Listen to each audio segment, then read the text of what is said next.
Christian of the church in Kenya. And I think that many of you know, and that was also here shown this morning, that Father Peter Gemani has been working for years as a chaplain in the prisons. He knows that world and its citizens inside out. In many ways, we, ordinary people, we try to stay away from prisons and from its inhabitants. We even fear going there. It is a system which for many is shrouded in darkness and mystery behind walls and barbed wire fences. It's not something that you would do for a Sunday outing. And if you go there to visit maybe your family or your friends, you even will reflect twice whether you should bring your children along. In old times, the prison was called a carcer or a dungeon. And it implies a very dark and sinister system that people really want to keep away from. In many ways, that concept of dungeon is of course also connected to our idea of purgatory or hell even. And let's face it, even if the prison is clean and provided with all kinds of facilities, a hell it remains. To be robbed of your freedom is always a difficult thing to accept. To be behind bars and in chains is not what the average person desires in his life. Father Peter Gemani comes from that kind of reality. He has worked there for many years, and he came to know the prisoners by name. He listened to their stories and came to understand their fear and frustrations. Yes, sure, some of the prisoners may have committed heinous crimes, but even they, the worst of criminals, have families, have children, have dreams, and even have good intentions. People can be murderers and rapists, but there are also many other things than that. That is what Peter Gemani came to know about those prisoners. He came to know those human stories about their pain and their suffering in the prison system. Peter worked so long in the prisons that his friends started to call him the prisoner, because it seemed he would never get out of there again. A lifelong sentence it was, so it seemed. The life of Peter Gemani, reminds me in a way of the life of St. Paul the Apostle. Actually, frankly speaking, I was a bit surprised that in the choice of the readings of today, that aspect was not highlighted. Paul calls himself a prisoner of Christ, and he speaks more than once of him being in chains for Christ. Peter Gemani, in many ways, is like St. Paul of Tarsus. Paul, you may not know it or you never realize it, Paul was imprisoned a lot. Clement of Rome, one of our saints, claims that Paul was 7 times behind bars. Paul himself says about himself that he suffered far more imprisonments than any of his rival apostles. And we, as Christians, as church, we have imagined many reasons why Paul was in prison. Because he was a philosopher. Maybe Paul was a political prisoner. Or Paul was just wrongfully accused. And Paul, the Roman citizen, had asked for a trial, and therefore he was taken to Rome to be there under house arrest. And finally, from there, he was executed. He was beheaded. Poor people, people without a stable residence, considered to be a public nuisance, for the brunt of what we would call casual administrative violence, as well as short-term imprisonment on the local magistrate who just want to keep the peace. We must accept that Paul inhabited, as it sometimes is called, Paul inhabited a whippable body, one that could be hit or be locked away by the local authorities without too much of noise, with impunity. You could imprison people very easily for some kind of vague accusation like disorderly conduct. Paul's treatment was the same for many in ancient Rome, especially if you were poor, homeless, or of an ethnic group that marked him as a part of an occupied people. Which is to say, Paul looked a lot like those who get over-policed and thrown into jail today, not only in Kenya, but all over the world. And even today, many of our judicial systems contribute to the same. Some of our people will be thrown into prison for relatively minor violations, while others, especially for crimes that involve more than 10 million shilling, or those who have powerful friends, they will never make it to prison. You might have committed a heinous crime, but you will be able to escape prison unscathed. There is a saying that the law is the same for everybody, but not everybody is the same for the law. The church of Philippi provided resources to Paul, wanted to be with Paul during and after his incarceration. They wanted to meet his physical needs. They brought him to eat. They brought him clothing. They became like a social safety net. And the Philippians in that time sent a man called Epaphroditus to Paul to make sure that he had the means of surviving behind bars. And they wrote letters back and forth with Paul while he was in prison in that time. And they even prepared a guest room for him when he was finally released. These basic forms of support, sending visitors into prison, writing letters, opening our homes to people getting out of prison, are still basic needs, basic tasks that are needed today. Father Peter Demani was involved in all this, and he could explain it much better than me. By the way, Holy Scripture doesn't make any attempt to prove the innocence of Paul as he is in prison.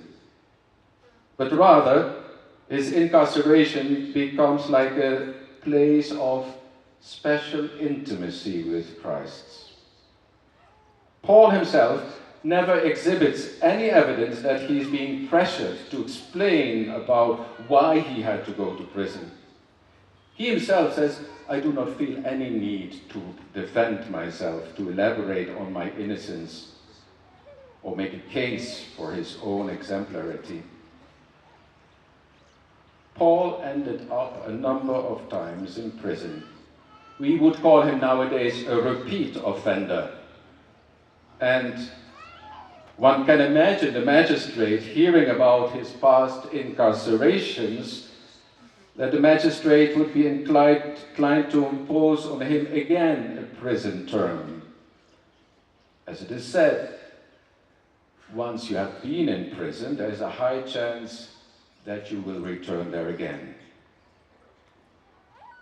In fact, the imprisonment of Paul was accepted by his friends and followers as a routine case. It happened to so many. There were people who saw his incarceration as a kind of way of maintaining social power.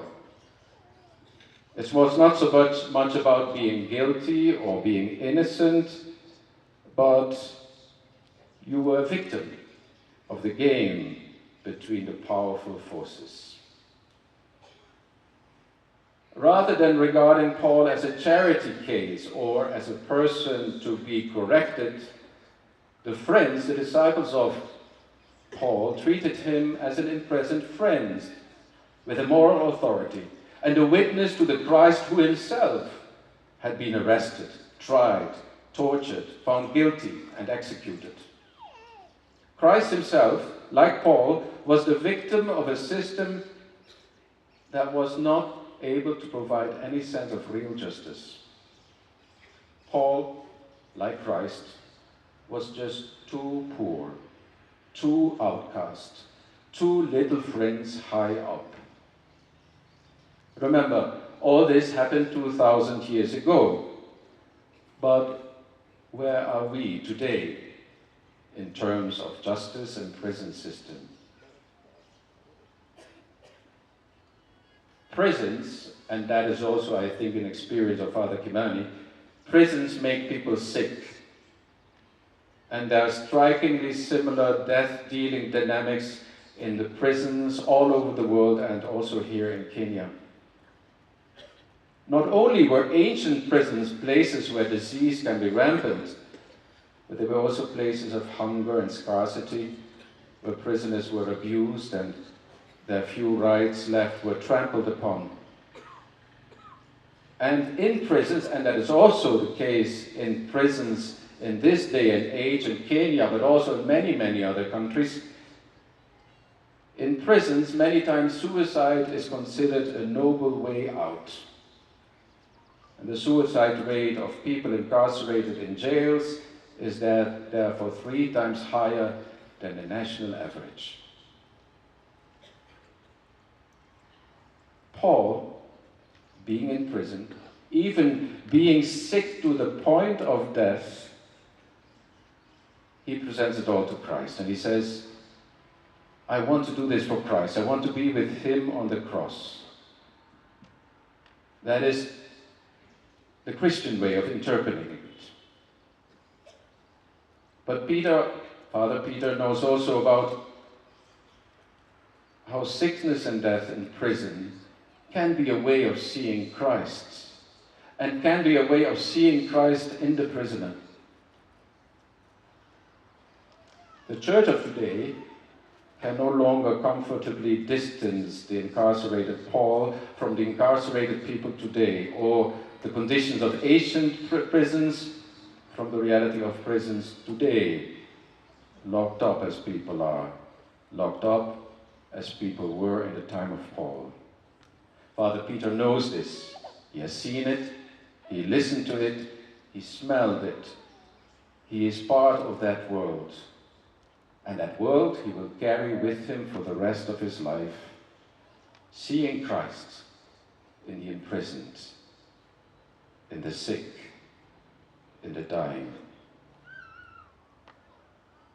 Of course, Monsignor Peter, today is not a prison day, but a day of glory, of you becoming a bishop, and we rejoice with your family and friends for this great election.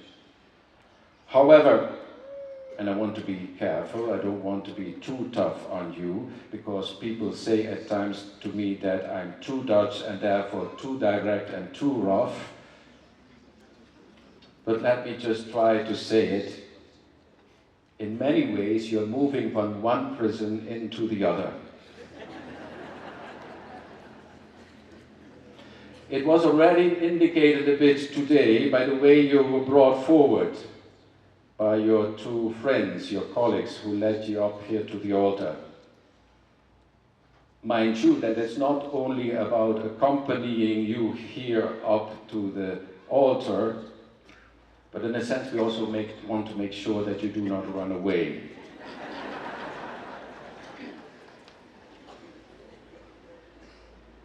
I tell you the truth, somebody said. I tell you the truth. When you were young, you were able to do as you liked. You dressed yourself and went wherever you wanted to go. But when you're old, you will stretch out your hands and others will dress you, as we will do today, and take you where you do not want to go. That is precisely what will happen today. That is truly what serving the Lord is all about being in his hands and being his hands and feet, and let him decide over my life and future. To be a prisoner for Christ, as Paul said, to be in the chains of Christ. I mean, there are worse prisons to imagine.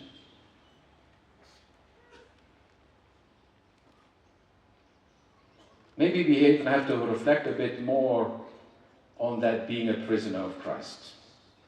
Paul himself is very clear about the fact that he found Christ there in the dungeon, there in the prison, in his darkest hour, in the stench and the suffering of a dark and filthy prison cell.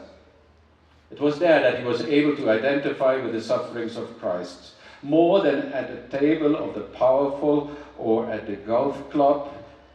He was able to find Christ, the King of Kings, of Lords and Lords, in the darkness of a prison cell. What I want to say to you, dear Peter, is that the life of a bishop is not about honor and respect. It's not about being with the powerful. It is not about being a politician yourself. We leave that to others. It is not about being proud or fixed on money, waiting for the famous brown envelope. It's not about ruling with an iron fist or looking for revenge when you feel hurt in your honor. A large part of the missionary activity of Paul was down there in the dungeon. It was done there in the darkness and the anonymity of a prison cell. Actually, and very few of us realize that many of the letters of St. Paul were written during his prison time. You see how God's grace works? Paul himself says about it, "When I'm weak, I am strong." Dear Father Peter, God, through his church, has chosen you to become a bishop. And today, you will be made into the Bishop of Embu. But always keep in mind that you are not the bishop for a particular group of people, so to say, one tribe, or a particular mountain, or a particular class, or a particular conviction. When made a bishop, you're always bishop of the Universal Church. Today you are in Embu. Tomorrow you could be sent far away from here. Today it's Mount Kenya. Tomorrow it could be Mount Elgin.